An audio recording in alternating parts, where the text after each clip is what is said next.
Good morning students. आज हम business study के बारे में पढ़ेंगे। बिजनेस स्टडी के अंदर हमारा टॉपिक रहेगा फाइनेंशियल मैनेजमेंट। क्या रहेगा? Financial management. तो होता क्या है जी फाइनेंशियल मैनेजमेंट? कि मैनेजमेंट ऑफ फाइनेंस मतलब पैसे का प्रबंध करना। तो पैसे का प्रबंध क्यों किया जाता है, इसका रीजन क्या है? सबसे पहले में इसके दो ही रीजन है। तो पहला रीजन ये है कि अगर ना तो इस सरप्लस में होना चाहिए ना ही इसकी डेफिशिएंसी होनी चाहिए। दोनों सिचुएशन एक बिजनेस के लिए हार्मफुल है। अगर डेफिशिएंसी होगी तो कोई भी बिजनेस का ऑपरेशन नहीं होगा। बिजनेस का ऑपरेशन मतलब क्या है कि बिजनेस कोई भी खर्चों को पूरा नहीं कर पाएगा। तो इट मीन ये पे क्या होगा कि हमारा जो प्रोडक्शन वर्क है वो बंद हो जाएगा। तो इट मीन बिजनेस ही नहीं चलेगा। उसके बाद की बात करते हैं हम, अगर हमारा बिजनेस के अंदर कैश जो सरप्लस में है तो आइडियल कैश रहेगा, बेकार कैश पड़ा रहेगा। तो उस बेकार कैश में क्या होगा कि वहां पे किसका लॉस होगा? हमें लॉस ऑफ इंटरेस्ट मतलब ब्याज की हानि होगी। तो दोनों सिचुएशन हमारे बिजनेस के लिए खराब है। तो बात करते हैं फाइनेंशियल मैनेजमेंट की मीनिंग की। तो मीनिंग क्या हुआ इसका? It refer to the branch of management which is concern, जो संबंधित है किससे? With the effective acquisition and use of the money. तो इस डेफिनेशन के अंदर दो ही बातें कहता है।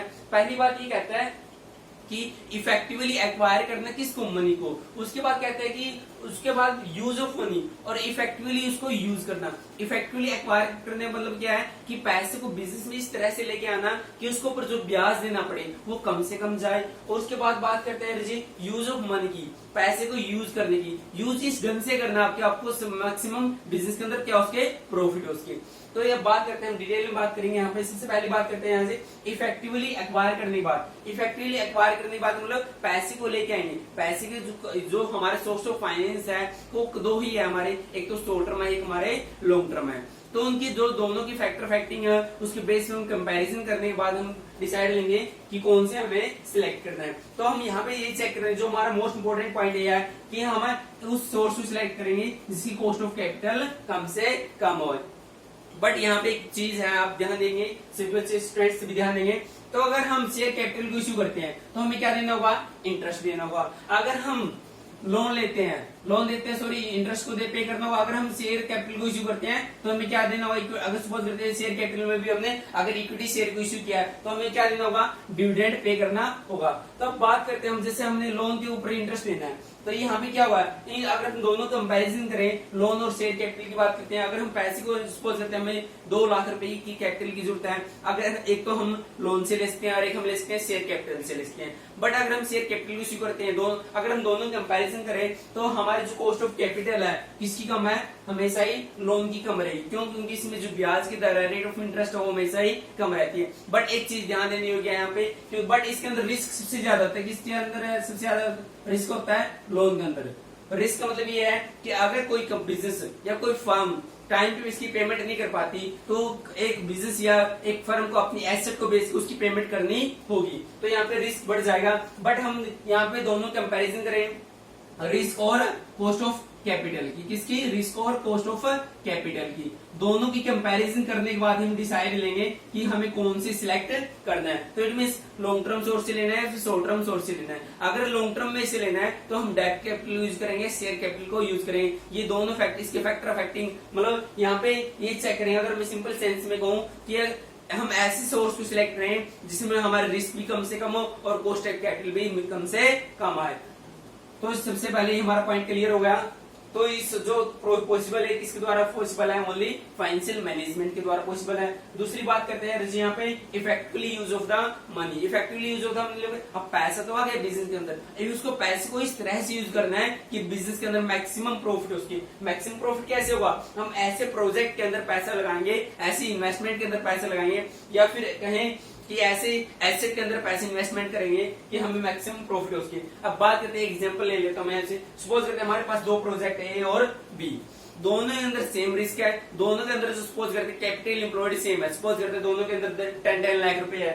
दोनों के अंदर कैपिटल एम्प्लॉयड कितनी है? 10 लाख रुपए।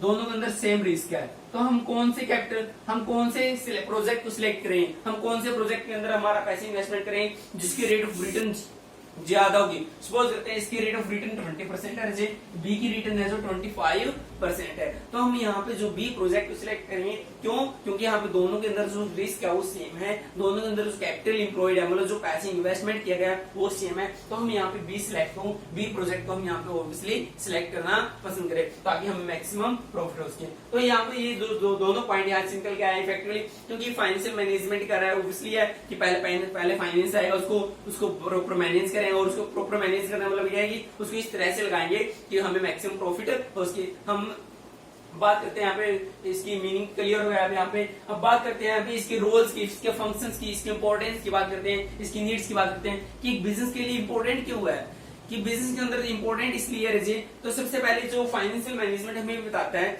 कि आपको how much money is required, कितने पैसे की जरूरत है, कितने पैसे की जरूरत है। उसके बाद ये बताता है हमें फाइनेंशियल मैनेजमेंट ये बताएगा कि हाँ वो पैसा हम कहाँ से अरेंज कर सकते हैं, सोर्स ऑफ मनी। तो बात करते हैं हम सबसे पहले कि how much money is required, कितने पैसे की जरूरत है। ये डिपेंड करता है आपकी करंट फिक्स एसेट के ऊपर, क्योंकि बिजनेस के अंदर जितना बड़े लेवल का बिजनेस होगा, लेवल ऑफ बिजनेस होगा, उस हिसाब से फाइनेंस की रिक्वायरमेंट होगी। क्योंकि जितना बड़ा बिजनेस होगा उसके अंदर फिक्स एसेट भी ज्यादा होगी, करंट एसेट भी ज्यादा होगी, तो इसलिए फाइनेंस ज्यादा होगा।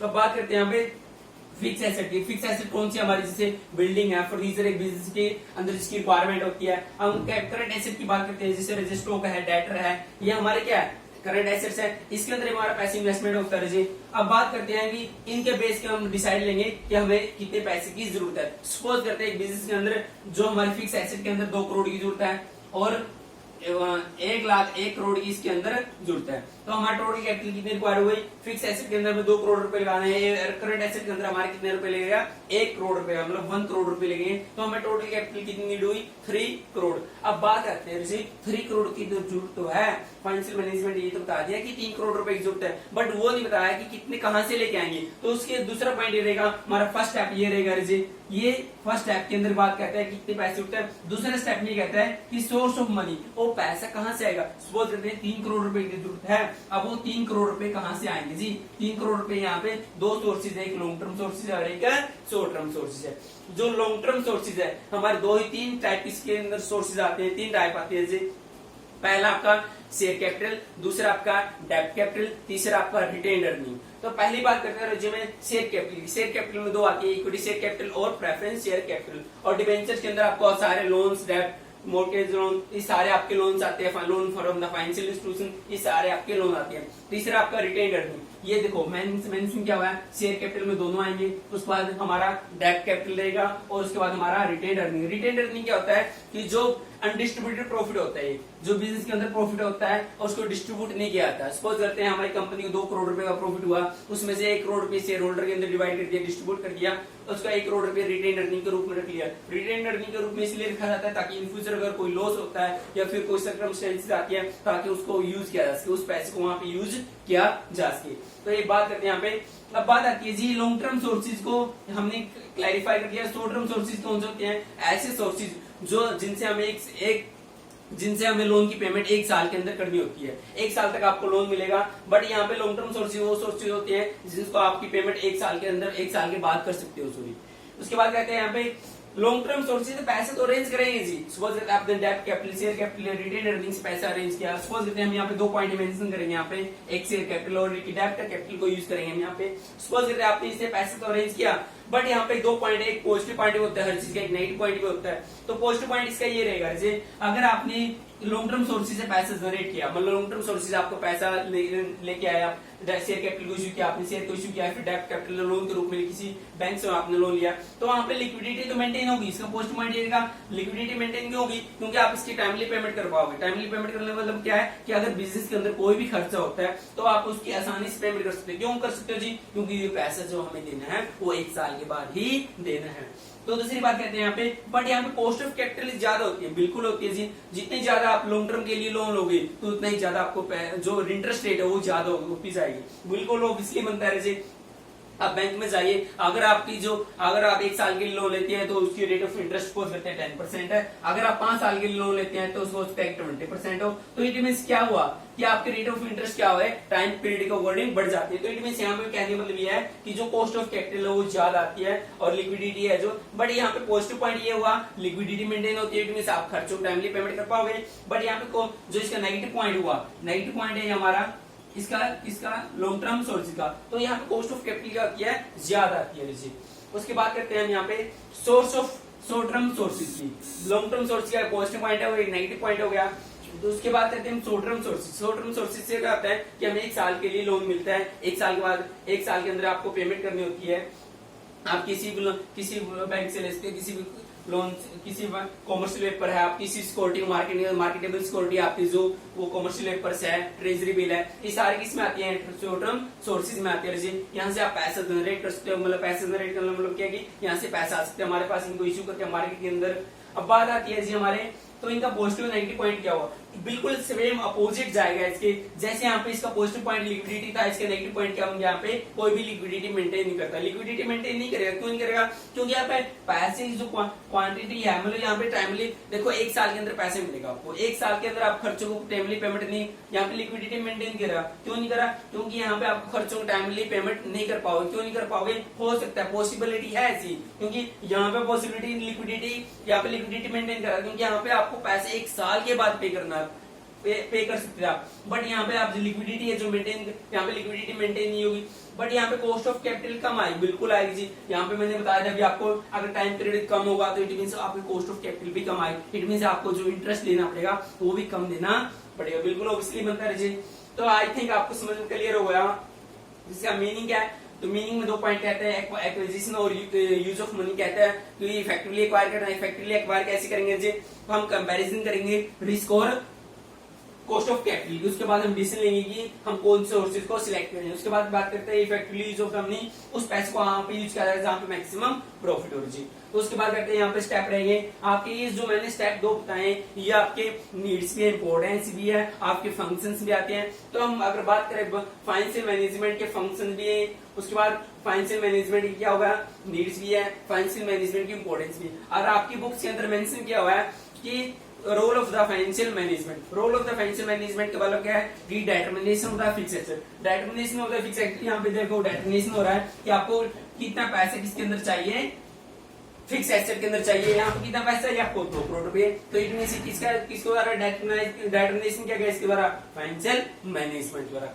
दूसरी बात करते हैं यहाँ पे determination of the current asset. Determination of the current asset ये होगी आपकी स्टॉक और डेटर के अंदर आपका कितना पैसा लगे, कितना पैसा इन्वेस्टमेंट हुआ। तो ये सारा किसके अंदर है, 1 करोड़ रुपए मैंने अभी मेंशन किया था आपको। ये किसके द्वारा बताया, मेंशन किया गया है, फाइनेंशियल मैनेजमेंट बताएगा हमें कि कितना पैसा की नीड है फिक्स एसेट के अंदर इन्वेस्टमेंट करनी, कितना पैसे की नीड है आपको करंट एसेट के अंदर इन्वेस्टमेंट करनी। तो जी 2 हो गए हमारे पॉइंट। तीसरा आपकी बुक के अंदर मेंशन होगा आई थिंक कि जो आपके सोर्स ऑफ फाइनेंस है, जो सोर्स ऑफ फाइनेंस है आपका, ये सोर्स ऑफ मनी हो गया जी। तो सोर्स ऑफ फाइनेंस की बात करते हैं, लॉन्ग टर्म और शॉर्ट टर्म सोर्सेज की मेंशन किया हुआ है, ये उसने मैंने क्लियर कर दिया। उसके बाद मेंशन किया होगा आपका कि लॉन्ग टर्म सोर्सेज के अंदर जो प्रपोर्शन है, अनुपात है, उसको कैसे यूज किया जाएगा बिजनेस के अंदर। 2 लॉन्ग टर्म सोर्सेज की ये रेशियो, आप किसके अंदर किसको यूज करोगे। तो अगर हम इसके प्रोपोर्शन की बात करें, सपोज करते हैं अगर हम शेयर कैपिटल को यूज करते हैं, तो शेयर कैपिटल को यूज करेंगे तो हमारे जो कॉस्ट ऑफ कैपिटल है वो ज्यादा होती है, बट यहाँ पे रिस्क है जो मिनिमम होता है, कम होता है। बट डेट कैपिटल के अंदर अपोजिट जाएगा, इसके डेट कैपिटल के अंदर अपोजिट कैसे जाएगा जी, इसके अंदर जो रिस्क है वो सबसे ज्यादा होता है और जो कॉस्ट ऑफ कैपिटल है वो कम होती है। क्यों होती है जी, क्योंकि यहाँ पे रेट ऑफ इंटरेस्ट है वो कम होती है in comparison to dividend rate. जो प्रेफरेंस शेयर होल्डर पे डिविडेंड जाते हैं जी वो, या फिर इक्विटी शेयर होल्डर को जो डिविडेंड जाता है वो उस कंपैरिजन यहाँ पे कम दिए जाते हैं इंटरेस्ट। उसके बाद करते हैं रिटेन्ड अर्निंग, हम यहाँ पे मेंशन कर रहे हैं रिटेन्ड अर्निंग में कोई भी आपको रिटर्न में कुछ भी देना नहीं पड़ता, ना तो यहाँ पे डिविडेंड पे करना होता, ना ही आपको यहाँ पे इंटरेस्ट पे करना होता। हम यहाँ पे मेंशन करेंगे ओनली यहाँ पे। तो अब बात करते हैं कि यहाँ पे किसको सिलेक्ट किया जाए, या तो शेयर कैपिटल को सिलेक्ट करें या फिर डेट कैपिटल को सिलेक्ट करें। बट शेयर कैपिटल को अगर हम सिलेक्ट करते हैं तो यहाँ पे हमें किसका बियर करना पड़ेगा, यहाँ पे कॉस्ट दोनों को अगर हम सिलेक्ट करते हैं, मतलब किसी को भी सिलेक्ट किया जाएगा तो हम यहाँ पे मेंशन करेंगे या फिर कंपैरिजन करेंगे किसके बीच में, कॉस्ट और कॉस्ट ऑफ कैपिटल और रिस्क की कंपैरिजन करेंगे। दोनों कंपैरिजन करने के बाद, कॉस्ट ऑफ कैपिटल और रिस्क कंपैरिजन करने के बाद हम डिसीजन लेंगे कि कौन से सोर्स को यूज किया जाए। तो आई होप आपको ये सारे क्लियर हो गया सभी अच्छे से। स्टूडेंट्स आपको अच्छे से समझ में आ गया आई थिंक।